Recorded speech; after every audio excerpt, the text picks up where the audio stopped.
I thought, certificate. Maybe I did get a real one. Hey, hi, how are you? My name is Roxanne and welcome to my neck of the woods. Let's see if I can do this video. We're gonna try. So my neck of the woods today is Paris, France. And when I knew that I was coming, the only thing I could think of, oh, maybe I can get a good deal on a pre-loved bag. And I started looking into that. Let me backtrack a little bit. I don't have a Speedy. I don't have a Louis Vuitton. And I knew that my first Louis Vuitton, I would like to be a Speedy. And I know exactly which one. It's the Murakami edition. Of course, I would like the new one. Like even the Cherry Blossom. I like both of those Speedies, but I can't do the new one. First of all, even if I had the money, I don't have a chance of ever getting that. Not at this point. So pre-loved is the only option for me. And there is a pre-loved in my area. It's at Rebag. Back in April of this year, middle of April, I found out that the Rebag, the app that I've been searching for this Murakami bag that I love, it now has a brick and mortar store within half an hour of my house. I've gone twice to that store and they do have a Murakami bag that I'm interested in. The first time that I saw the bag was back in April. I went there with my sister-in-law. Once I found out that there's a store, I called my sister-in-law, asked her if she'd come. The store had only been open for a week at this point, and the bag was $2,400. It would have cost me $2,600 right out the door. I didn't get it. That's a whole lot of money. A few weeks later, I've been tracking this bag for eternity now. Fashion File has the same bag, has several of them for quite a bit of money. Rebag has 2 of them. Correction, there are quite a few more bags now on Rebag site than they were like 2 days ago. We are now in the middle of May. For most of April and May of 2025, there were only 2 bags. One was at Gabazon, and that is the 1905.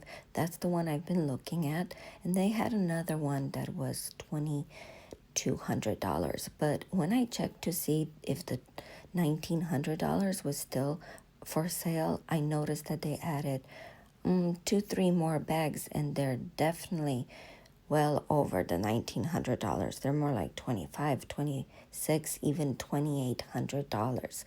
So yeah, that's amazing. It looks like the longer the bag stays on, then the price comes down. So yeah, I'm still thinking.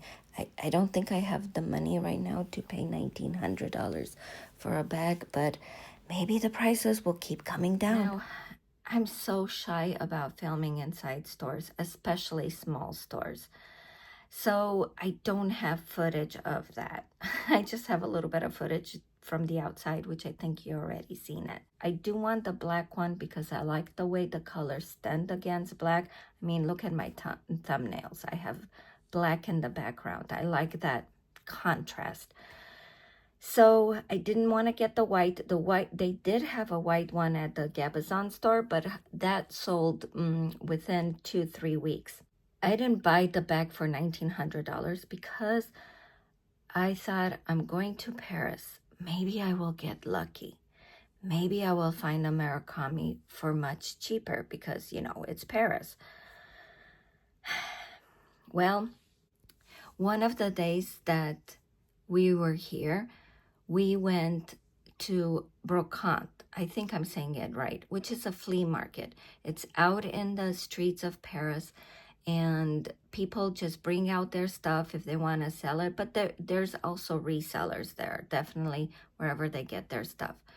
So I walked into this flea market, and lo and behold, I saw a Murakami bag, but it had fringe on it. And I didn't know Murakami had fringe on the bag. I took a quick picture of it on the slide. Let me rephrase that. My friend took a quick picture of it on the slide. We looked it up, and sure enough, they had Murakami from 2000 or 2003 or whatever with fringe on it. I'm like, okay, so maybe it is real. I went back for it. They wanted $150 for it. Correction, 150 euros, not dollars. Went back to it. I looked at the stitching. I looked at the hardware. I was looking at those things so closely that I missed a few things along the way. Spoiler alert, the bag is fake. I bought it. I said, well, I'm going to pay $150. If it's real, it is an unbelievable deal. Now, immediately, once I bought it, immediately when I looked at on the internet, I saw that my bag was missing some trinkets on it. So I thought, oh, well, you know, maybe somebody took the trinkets off and sold it, right? I got to the hotel room and I took a closer look at it.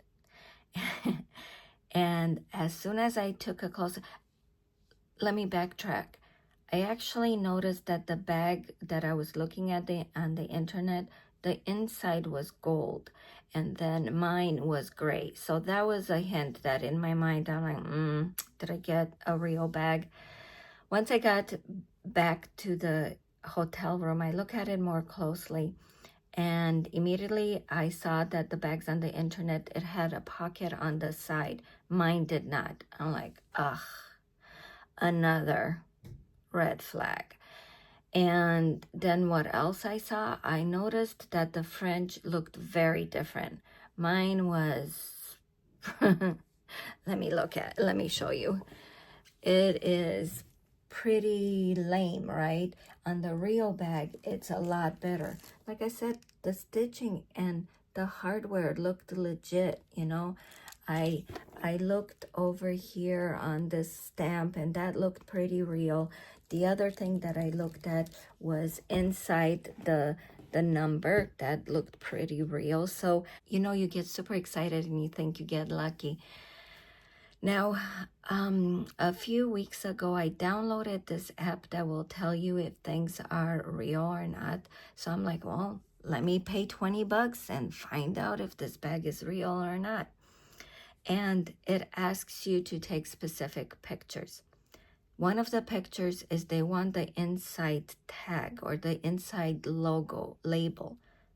And I noticed mine didn't have it. I'm like, dang it all. So I still, well, maybe it's a version that's sold in the outside United States. You know, I was just making all kinds of excuses, hopes. But I took the pictures, the ones that I could, and immediately they want a picture of the zipper. The zipper works really well, you know, and the bag itself, if you look at it, I thought it was real because it's not in an excellent shape. It's actually pretty worn, right? And there's water spots on the handles. The I don't know how you say this, Venetia. It just looked pretty worn, you know. It does look like it's one piece of canvas, right? And the French, like I said, on the real one, it's a whole lot better. It's more, the cut of it, you can see that there was more design to it and more thought to it, and it had the little beads on it, unlike mine. Anyway, so I'm taking the pictures for the app. I think the app is called Legit. I'm not sure. And immediately once I submitted the pictures, they asked me, oh, we need more additional pictures. And they're basically asking me for every single required picture again. So I retook pictures for it all over again and sent it. I'm like, yeah, I don't know if this is gonna be it. And less than half an hour, maybe about 15 minutes later, I got a ding on my phone saying that my certificate is ready. And I thought, oh, certificate, maybe I did get a real. Yeah, it's a certificate saying that my bag is a replica. So what are the lessons that I learned? You know, dreaming is always free, but reality, there's consequences. Do I feel bad that I spent $150? I took a gamble. It's literally, had I put in $150 at the casino. This is how I gamble, right? It gave me a lesson, you know. If I would have seen the Murakami bag that I've been looking at, the one that I've studied carefully, I think I would have caught it that it is a fake. Because this bag I wasn't familiar with, I didn't even know that it existed, I ignored some of the things that I should have taken a closer look. I should have walked away from the place, looked at pictures on the internet, and I would have seen that the pocket was missing, and I think that would have clued me in. I would have seen that the French itself it wasn't very good. That would have been an actual clue too. Anyway, it's okay. My sister-in-law asked me, so what are you going to do with the bag? Are you going to still wear it? No, I'm not going to wear it. I do not want to wear fake bags. What am I going to do with it? I'm going to keep it. I'm going to keep it and put it with all my other bags. And it's going to be a reminder for me. It's going to be a reminder that I need to pay closer attention. And when it's too good to be true, it probably is too good to be true. Okay, guys, I'm gonna go back out there today. I still want to buy a bag. I've gone to legit resale stores, and that's probably where I'm gonna get a bag. They do not have a Murakami, unfortunately. And I still want to get a Speedy. I think my first Louis Vuitton should be a Speedy.